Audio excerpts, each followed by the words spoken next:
This So maybe is going.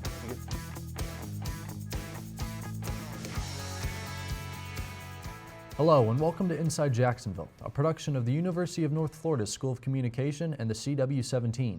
I'm Timothy Tomkunis, and we're here each month with stories about life on the First Coast. Leading off this month, the COVID-19 pandemic has definitely taken its toll on many people, and we are all experiencing the side effects of social distancing and quarantining while keeping safe and limiting the spread. Inside Jacksonville's Rebecca Hewitt shows us how COVID-19 is affecting people's mental health and how we can better navigate through these difficult times. COVID-19 has impacted the world in so many ways, and many lives have changed drastically in the last year. Social distancing guidelines, quarantining, and mask mandates have caused people to feel less connected with one another during the span of the pandemic. There has been a decrease in the mental health and well-being of people during the pandemic due to feelings of loneliness and isolation. I work at a behavioral health clinic, and we have a lot of children who have been suffering with some really serious symptoms, and for a lot of them, school was the one place where they could get away from their abusive parents or their abusive siblings, and now for them, they're stuck at home, so they don't really have a way out or a break from that. College students have been greatly affected during this time due to universities switching to remote learning in order to decrease the spread of COVID-19. On campuses across the country, social distancing and mask guidelines have been put in place in order to keep students safe. So that definitely, I think, took a toll on my mental health, not being able to interact with people regularly, and me being an extrovert, like I get a lot of my energy from interacting with people. So I just felt like very drained by the end of the day. Many people are finding ways to stay active and occupied during this time in order to stay positive. Several people have picked up new hobbies such as skateboarding and meditation. Other people have found ways to remain positive while staying indoors, such as reading a book or hanging out with their pets. There are a multitude of ways you can maintain a positive outlook during this time. While there are many activities we can do to keep ourselves distracted while in quarantine, we can also use this time to reflect on the things going on in the world or in our personal lives. But we know that people are asking the big questions because of everything that's going on. So we say, ask the difficult questions that really matter to you, because that gives you a sense of meaning, and that even while we feel kind of like stuck in maybe one particular place in our bedroom or our house, we can still be thinking and working through the big problems and the big challenges that face us in the world. Remember, tomorrow's a new day. Rebecca Hewitt, Inside Jacksonville. Thanks, Rebecca. During this time, please continue to be aware of how the COVID-19 pandemic might be affecting you, and keep your mind and body active in order to stay positive. It's hard enough staying in shape when you're forced to stay home in a pandemic, but it's even harder to run a business that's meant to keep others in shape. Inside Jacksonville's Mackenzie Gurry introduces us to a local fitness entrepreneur who's tackling those very challenges one rep at a time. For some, working out is something that they prefer to do alone.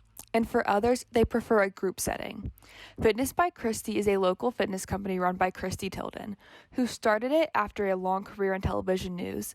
Tilden started the business due to her lifelong love of working out. Started in fitness as a middle school kid. I started running track, and then that kind of moved me into running track as a high school student. In high school, I took some weight training classes, and I just truly loved it. I fell in love with it. I ran track. I needed a way to kind of reach out to other people that might not have gym memberships.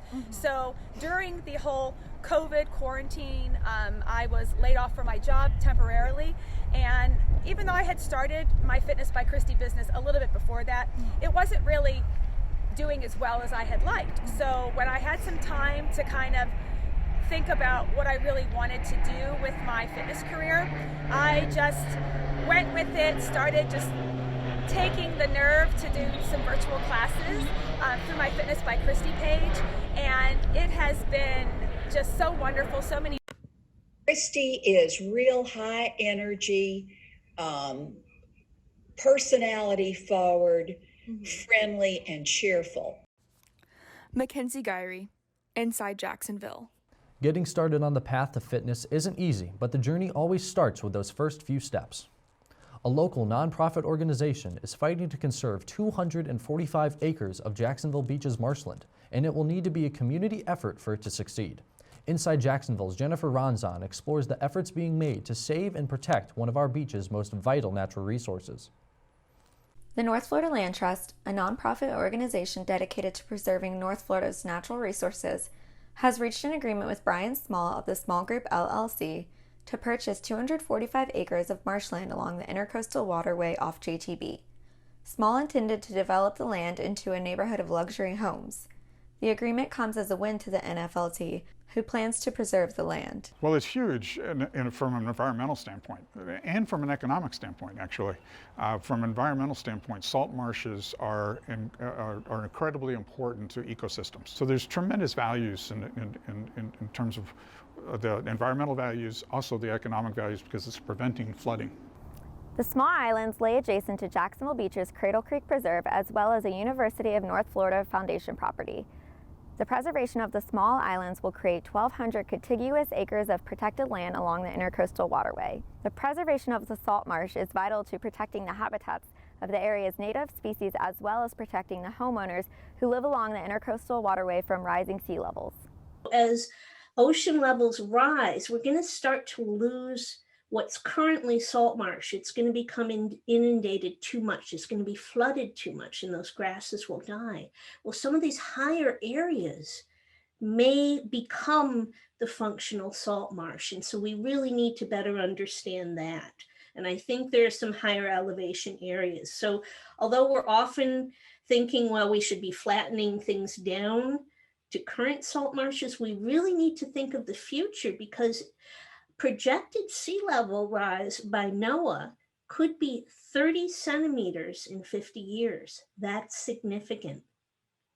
So we need to also think of these salt marshes as playing a role as future water levels increase. The NFLT has until February 2021 to raise the agreed upon $333,000 to purchase the land.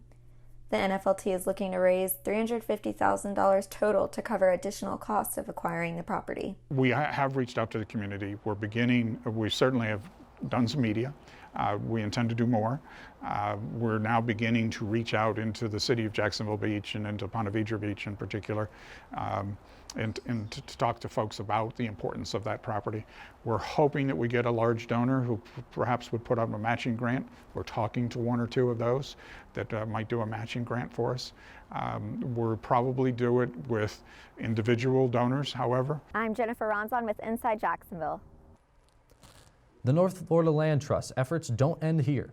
The organization is involved with many preservation efforts around the First Coast. To find out more, visit their website at nflt.org. Coming up, we'll show you how the First Coast is playing a key role in the success of one of California's biggest agricultural crops. Also after the break, a fitness partnership where 2 legs meets 4 legs. All aboard for some goat yoga. Stay with us. Welcome back to Inside Jacksonville. Our next story is all the buzz. Did you know that your favorite meals aren't first made by a chef, but by a little striped insect? Inside Jacksonville's Darby Emery introduces us to the hard workers who keep our plants alive and our food sweet. When you think bees, you think honey. But for local businesses like Misbehaving Apiary, the pollination process is actually the biggest and most important part of the job. It started off, I was supposed to get a couple hives for the garden, and it's just kind of grown ever since then. Starting off with only 4 hives in 2009, the Graff family now has around 300. To kick off the season, over half of these hives are packed into a semi and taken to California to pollinate almonds. It's really the biggest pollination event in the whole world. Worldwide, it takes about 2.5 million hives to pollinate the almonds. Beekeepers smoke the bees to try to keep them calm during the packaging process. Whether you know it or not, we depend on these furry winged workers to keep these crops and our modern food system alive. Almond growers pay $185 to $200 per hive to pollinate their crops. This means that these valuable bees are very well cared for their sake and for ours. We net the loads, and you lose some bees, but in the grand scheme of things, it's not enough to make that much difference. The bees stay on the job in California for 6 to 8 weeks, then are brought back home to their Jacksonville apiary. When they return in March, preparation for the honey season can begin. A full-size hive can make about 10 pounds of honey a day. Miss Beehaven sells most of their honey by the gallon to groups that package and sell it on a larger scale. In the months between honey production and almond pollination, the bees can be found right here in the Graff family backyard. We went out there, and there was a swarm in a branch that was way too tall. I wound up shooting it down with a shotgun. Not everyone would agree that bees make good neighbors, but they earn their keep by never taking a day off the job. According to the USDA, bees pollinate 1 out of every 3 bites of food in the U.S. It's impossible to imagine what would happen without bees and the beekeepers that carry this massive responsibility of feeding the world. To get started keeping bees of your own, or even just to try some honey, you can contact Miss Beehaven Apiary or the Florida Department of Agriculture. Darby Emery, Inside Jacksonville. Even if you're scared of getting stung, try to remember our connection with these vital creatures. Healthy bees are essential to a healthy food supply. The struggle to find funding to keep a resource teacher in the classroom at Seabreeze Elementary School led to a unique solution, as Inside Jacksonville's Katarina Calabretta explains. Parental initiative combined with community support are creating a winning combination in the classroom. A local Duval County public school teacher shows through her passion for STEM that you can't put a price on knowledge. Cynthia Moore, a resource teacher at Seabreeze Elementary School, earns a salary earned entirely through fundraising and donations. Parents started the Friends of Seabreeze group as a way to fundraise a salary so students at the local elementary school could have a STEM resource teacher. The resource teacher is actually a part-time teacher, so we actually split this resource teacher with one of the other local public schools down the street.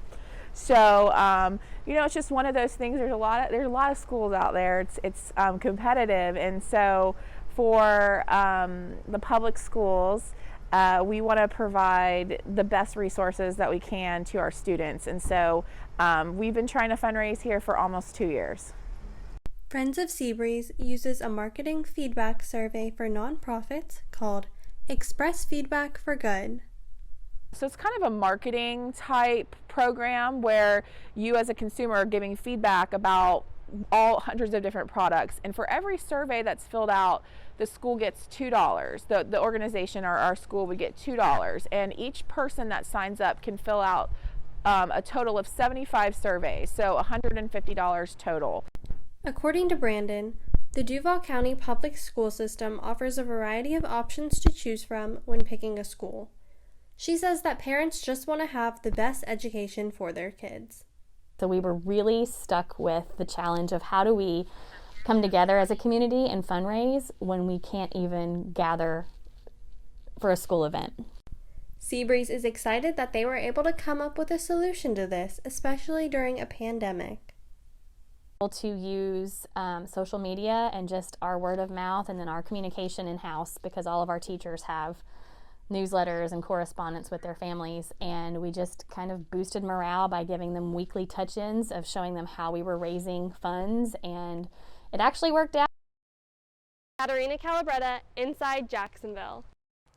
Seabreeze Elementary is looking forward to the return of in-person fundraising, but in the meantime, they are excited to be able to keep a valued teacher in the classroom benefiting students.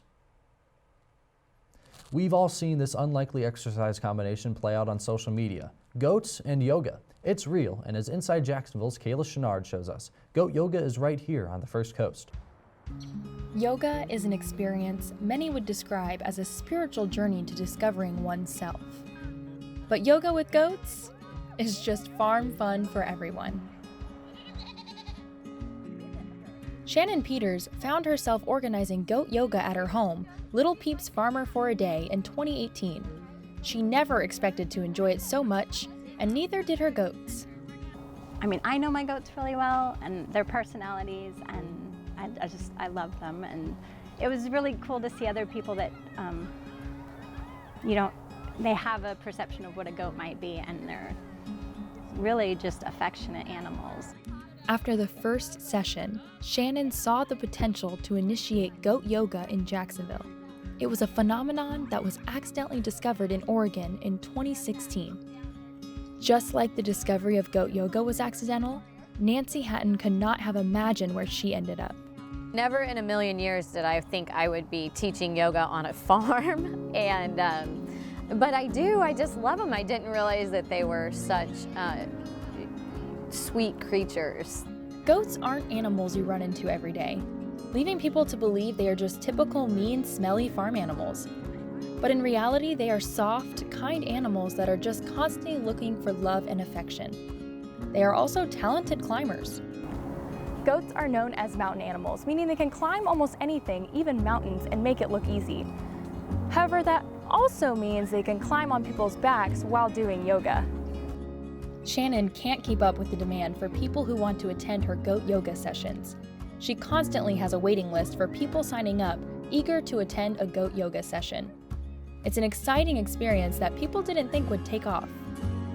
That people keep coming back as dirty and just so organic. People are so happy when they're here, they just want to come back. All ages are welcome to goat yoga, and everyone loves it just the same. They were so much fun. They made the yoga even better, especially when they go on your back, and this was such a great time. At the end of the day, Shannon is thankful that she can educate the community about goats and share the joy goats have brought to her life with others. It's fun. It's fun, and I think one word that's really stuck with me was somebody after they came was joy. They said they had not felt just pure joy like that, and they don't even remember how long. Kayla Chenard, Inside Jacksonville. Shannon sees goat yoga's popularity continuing to climb. Her sessions are held on weekends, and you can sign up through her Facebook page, Little Peeps Farmer for a Day. Still to come on this month's edition of Inside Jacksonville, we'll go two-wheeling for some rebuilding and reminiscing with a couple of motorcycle enthusiasts. Also, after the break, when taking a walk just isn't enough, we're loading up and going rucking. You're watching Inside Jacksonville on CW17. Welcome back to Inside Jacksonville. Everyone has their favorite hobby. Some people collect cards, some play golf. But for some, it's the open road on two wheels. Inside Jacksonville's Robert Kemple introduces us to a couple of riders traveling different paths. As the weather begins to warm here in Northeast Florida, Jacksonville residents with motorcycles are starting to saddle back up and ride in the spring and summertime, both experienced and inexperienced, both young and old. I started riding back in December of last year. I just bought a 1996 Honda Rebel 250. It was a bit of a fixer-upper. It wasn't wired. It wasn't registered in the state of Florida. So it was a fixer-upper. Like I said, it was a learning experience for me, learning how to ride, how to maintain it, how to build it. And every day that I hop on, I just learn something new about it. I would advise to new riders, don't be intimidated by picking up the hobby. Everybody's got to start somewhere, so why not give it a shot? My bike, it may not be the prettiest, it needs work. The brakes need to be checked, the oil needs to be changed, the wiring is a little shoddy, but you know what? It's still beautiful to me. It still rides, still love to ride it. I'll go anywhere on that bike. While bikers are gearing up, some are reminiscing. Since 1970, probably. A friend of mine had a Triumph Cub, and that was the first one I rode in Ohio. Pretty cold up there. Ended up moving up to Georgia, rode in the mountains with the same couple friends of mine. I went to Lowe's Motor Speedway, and there must have been about 200 Harleys. We had a police escort there and back. One was in Maggie Valley, and that was a neat trip. And the other one was up in North Georgia, just no particular area. I got ran off the road up in North Georgia mountains. That was a bad experience. Totaled my Harley.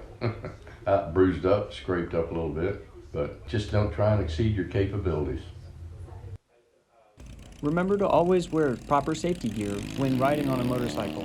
and looking twice while sharing the road alongside them. This is Blake Kimple reporting to you from inside Jacksonville. If you're interested in becoming a rider yourself, think safety and training first. If you're looking for a great exercise routine, look no further than the unique and one-of-a-kind activity that is rucking. I met with a local community organization to find out what rucking is and why so many people are getting involved. NOC Rucks is a local community organization that is all about rucking, or walking with a weighted backpack. The group started rucking last April with about 8 members in total as a cool-down activity among friends after working out. Over time, they saw more and more people started showing interest in the group. Today, there are more than 30 consistent members and over 400 likes on their Facebook page. Mike Schroeder, their group's founder, and Tom Simon, the social media manager, told me about how they went from being a small group to a registered club and why they began to get new members. And people would stop us on the street and ask us what we're doing, how do we get in contact with you. So we decided to make it a more formal group, and the company Go Ruck itself, they're probably close to 400 official Go Ruck clubs across the globe. We filed for membership as an official club, and NOC Rucks was born. I think two things happened at once. As the pandemic went on, I believe people began to feel more isolated. They wanted some human contact, but they wanted to do it in a safe outdoor environment, and rucking really lent itself to that. When I was talking to the members of NOC Rucks, they all said that what is really appealing is how easy rucking is. You simply get a backpack, add some weight, and go for a walk. But what they all agree on is that what is most appealing about the club is the social aspect, especially with the last year being filled with isolation and quarantine. There's usually been a good supply of 25 to 35 people somewhere in that neighborhood that I get to talk to each week, and you can shuffle along and talk to different people on the route and get to know them and tell stupid stories and life experiences and that kind of thing. So yeah, it's definitely it's cool to get out and talk and walk, because actually walking and running has always just bored me to tears. But being able to talk to people, you forget about where you are and what you're doing, and yet the heart rate gets up for a while. So yeah, it's nice. That was actually what really drew me to this group. Is I was into rucking prior to, but when I saw this group, I was like, hey, they look like new people, new experiences, new. It was something new, and I definitely needed that. A lot of friendships have definitely grown from that one moment of choosing, hey, let me go check out this new group. I wouldn't change it for the world. I mean, it's a great group. NOC Rucks meets every Sunday morning at 8:30 and Wednesday night at 7. To learn more about the group or how to get involved, visit their Facebook page at NOC Rucks. Equipment is available for borrowing, and it is completely free to join. Well, that's a wrap for this edition of Inside Jacksonville. If you missed anything from today's program, just visit our website, unftv.com. and look under the Digital Journalism tab, where you'll find expanded versions of our stories, photos, interviews, and other extras. Again, that's unftv.com. You can also find us on Instagram, Facebook, Twitter, and YouTube at InsideJacksUNF. From all of us here at Inside Jacksonville, thank you for joining us, and we'll see you next month right here on the CW17.